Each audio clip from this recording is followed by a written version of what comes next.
Welcome to Broward County Library's Armchair Traveler program. Today, we'll visit the Maya ruins at both Tulum and Chichen Itza, Mexico. My name is Mike, and I've been to these places. I'll be your tour guide for this visit. The Maya were a rich, complex society that continues to fascinate. Their accomplishments are still evident today. It was they who first cultivated chocolate, chili peppers, vanilla, papayas, pineapple. They built causeways and reservoirs, created great works of sculpture and art, carved fantastic jade masks, and wove rich, colorful textiles. They also developed sophisticated mathematical systems, complex and accurate calendars, and perfectly proportioned buildings of immense size and beauty. Much of this while Europe remained in the Dark Ages. Before we depart, here's some things to know. The ruins don't have a ton of shade, hat, sunglasses, and sunscreen recommended. We'll be bringing plenty of water to stay hydrated. We do not want to drink the local water. Be sure to wear comfortable shoes. You can wear sandals, but it's best to wear your hiking or tennis shoes. The pathways are a bit uneven, unpaved. Also, you'll have to keep an eye out for rocks and sticks. Bring mosquito repellent. Oh yes, let's stash our passports and cash in our money belts, under our shirts. And better have your camera. Lots of great sights and shots await us. Let's go. The Maya Empire was in Mexico and Central America. Can we place that on a map? From here, it's 1,000 miles by air. That's 2 hours flying JetBlue from Fort Lauderdale. Or 4,500 miles by car. We'll fly to Cancun and get a hotel to relax overnight before we start. Here are our travel plans. First, 80 miles from Cancun to Tulum and tour there for 2 hours or so. We'll be leaving very early, so breakfast by 5:30. Then, 65 miles inland from Tulum to the village of Valladolid for an afternoon visit and an overnight stay. Then, 28 miles from Valladolid to Chichen Itza for a 3-hour visit. But before we go, let's not confuse the Maya with the Aztec. It's a common error. These two cultures existed in close but separate areas. Check out the map. Green on the right in the Yucatan Peninsula, that's the Maya. Kind of orange on the left, that's Aztec. You can see they didn't really cross over much. And on top of that, the two civilizations were not there at the same time. The Aztec rose 400 years after the Maya civilization dissolved. Throughout the Americas, Mexico, Guatemala, Belize, Honduras, many hundreds of Maya sites have been found and documented in at least some form by archaeological surveys and investigations, while the numbers of smaller, uninvestigated sites are so numerous that no complete archaeological list has yet been made. Tulum is our first stop. There it is on a map. This ancient walled city, perched on the cliff in Quintana Roo, overlooking the Caribbean Ocean in Mexico, is quite a sight in person. Tulum's original Mayan name, Zama, translates as place of the dawning sun. This is because it has a perfect view of the rising sun. It faces due east on a cliff. During the day, there are hundreds of tourists milling about. That's why we're arriving early, around 8 a.m., so we'll get a much more magical experience. We should visit for 2 hours to get a good feel for the area. This place is not that big compared to other Maya archaeological sites. Time to enter the city. This was a walled city. Let's go in through the old entrance. It looks easily defendable, doesn't it? Tulum was built to be a seaport fortress with steep ocean cliffs providing protection from the east and a large limestone wall enclosing the rest of the city. It was the primary location for the Mayas' extensive trade network, with both maritime and land routes converging here. Artifacts found in or near the site confirm contact with central Mexico and Central America. Archaeologists found copper rattles and rings from the Mexican highlands, flint and ceramics from the Yucatan, and jade from Guatemala. The largest structure here is El Castillo Pyramid. It's Tulum's main pyramid and was used as an ancient lighthouse. It overlooks the Caribbean Sea. 2 small windows at the top allowed sailors to navigate the bay at dusk. If a merchant boat captain could see daylight through both windows as they sailed in, they wouldn't crash into the reef hiding just below the water. Also on the cliff above the water is the Temple of the Wind. Its name comes from the roundness of its base, no corners, which has traditionally been associated with the god of wind, the Mayan deity Kukulkan. It's said that when hurricanes approached Tulum, a whistle sound was created from a specially designed hole at the top of this building, so when the Mayans could hear it, they knew they had to leave the city to seek protection inland. This is the Temple of the Descending God. Note the interesting carving in this temple? While the ancient Mayan had many gods whom they worshipped, there is one special to Tulum. The Descending God was important. The figure is all over the ruins in this city. The Descending God is the depiction of a man hanging upside down, head first to the ground, with his arms outstretched. His legs are above him, his feet tensed as if hanging just enough, but refusing to fall. So what does he represent? Unfortunately, given the efficient and complete conquest by the Spanish, we cannot be sure, but there are several theories.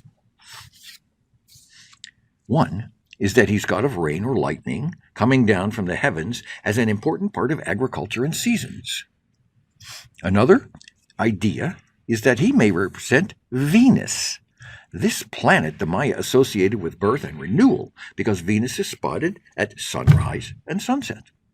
The nature of the orientation of the Temple of Tulum and its architecture facing the sun supports this. The fact that its inhabitants originally called the city Zama or Dawn does as well.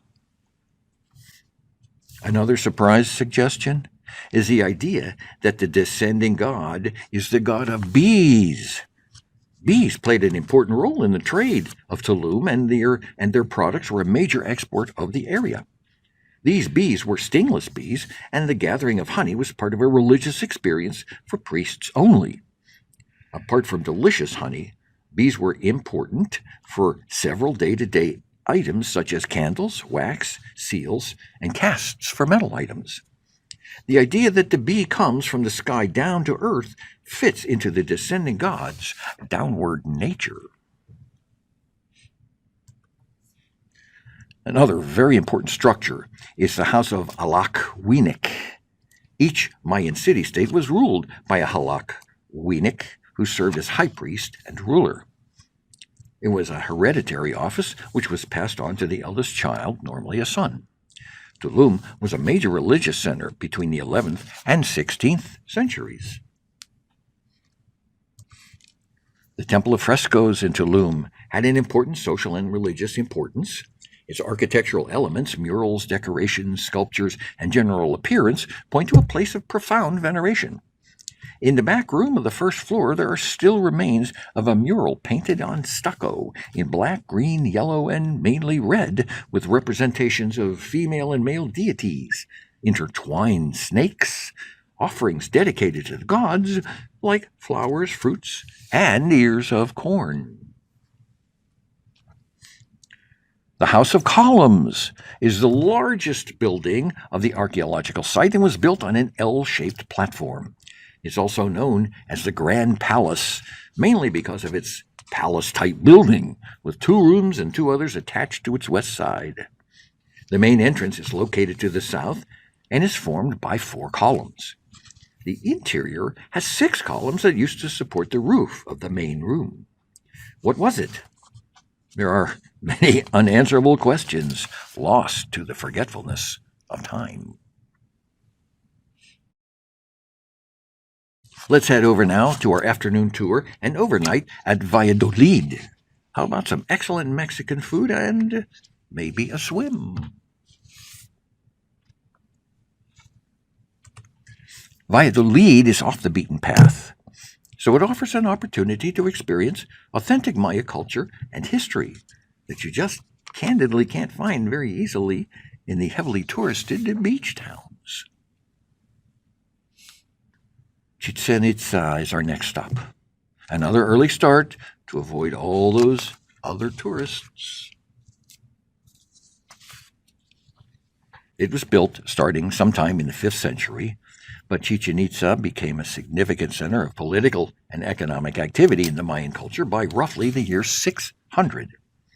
By then, it was already one of the largest cities in the Mayan world. It covered nearly 2 square miles with densely packed commercial, residential, and other structures made of stone. Chichen Itza even had its own suburbs, with smaller homes occupying the outskirts of the city. El Castillo looms at the center of Chichen Itza. It's a 79-foot pyramid of stone. The structure embodies Mayan myth along with natural astronomical cycles. One phenomena that El Castillo is famous for occurs twice each year at the spring and fall equinox. In fact, the effect is viewable for a week before and a week after each equinox. As the equinox sun sets, a play of light and shadow creates the appearance of a snake that gradually undulates down the stairway of the pyramid. This diamond-backed snake is composed of 7 or so triangular shadows cast by the stepped terraces of the pyramid. The sinking sun seems to give life to the sinuous shadows, which makes a decidedly snaky pattern on the way down the stairs. Can you see it? This structure is also known as the Pyramid of Kukulkan. The god Kukulkan was a feathered serpent. Note the snake's head at the bottom. El Caracol seems to be carefully aligned with the motions of Venus. Venus had tremendous significance for the Maya. We learned this at Tulum.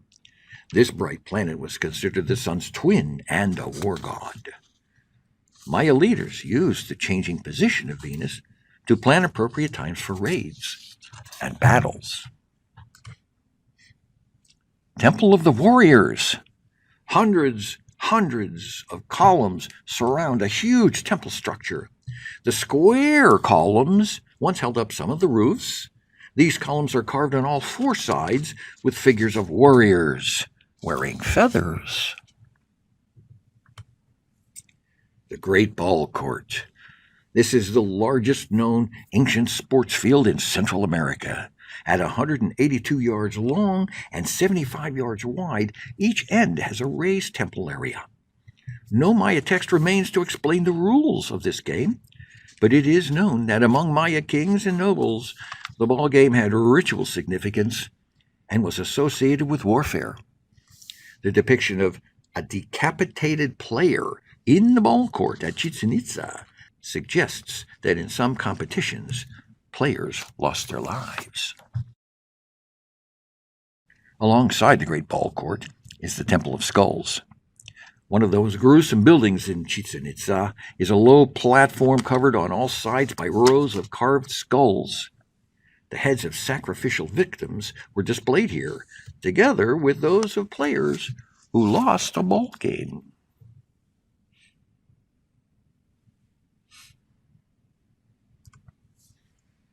The sacred cenote. A cenote is an underground lake or river. This one measures 198 feet in diameter and is where royalty gave gifts to the gods.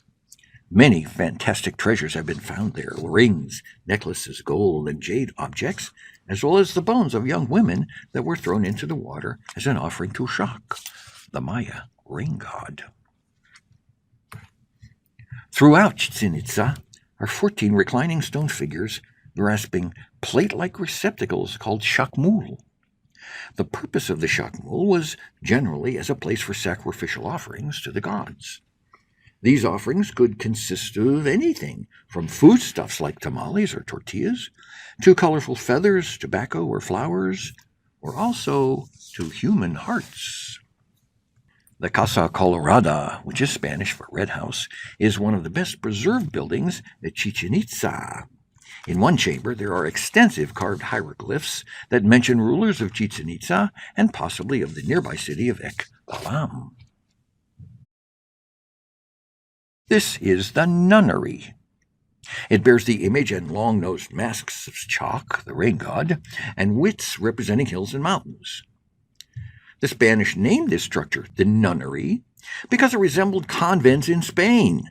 Archaeologists doubt they were used for this purpose. More likely, it was palaces for the wealthy or occupied by the Mayan council. Named La Iglesia, the church, by the Spanish, probably because it was located next to the nunnery, this temple is one of the oldest buildings at Chichen Itza. Masks of chalk decorate 2 upper stories. Among the crowd of chalks, there are also an armadillo, a crab, a snail, and a tortoise. These represent the Maya gods called Baja, whose job it was to hold up the sky. From the late 8th through the end of the 9th century, something unknown happened to shake the Maya civilization to its foundations. One by one, the classic cities in the southern lowlands were abandoned, and by AD 900, Maya civilization in that region had completely collapsed. In the highlands of the Yucatan, a few Maya cities like Chichen Itza continued to flourish for some years longer. But by the time the Spanish invaders arrived, most Maya were living in agricultural villages, the great cities buried under a layer of rainforest green. What ended the Maya civilization? The 3 most popular theories: overuse of the land, endemic warfare, and drought. And in the end, the Spanish introduced disease. Are there more Mayan ruined cities lost in this jungle? And if there are, how would you find them? A recent innovation in ancient site discovery is the airborne application of a remote sensing technique called light detection and ranging, or lidar, to create a model of the terrain that's hidden by the trees in the forested areas. Lidar is changing archaeological study of Maya. It's increasing the speed and scale of discovery and reshaping our understanding of the antiquity of monumental scale landscape alteration. From the air, you can see a few buildings buried in the trees. This is the city of Tikal. A LiDAR survey cuts through the trees. You can see there's so much more under there: roads, buildings, farms, defense fortifications. Under the trees. Described as magic by some archaeologists, LiDAR unveils archaeological finds almost invisible to the naked eye, especially in the tropics. Researchers have found more than 60,000 hidden Maya ruins in Guatemala in a major archaeological breakthrough. Tulum and Chichen Itza may be 2 of the most famous Maya cities today, but who knows what will be discovered when archaeologists finally get to the more remote jungle, to LiDAR-revealed sites.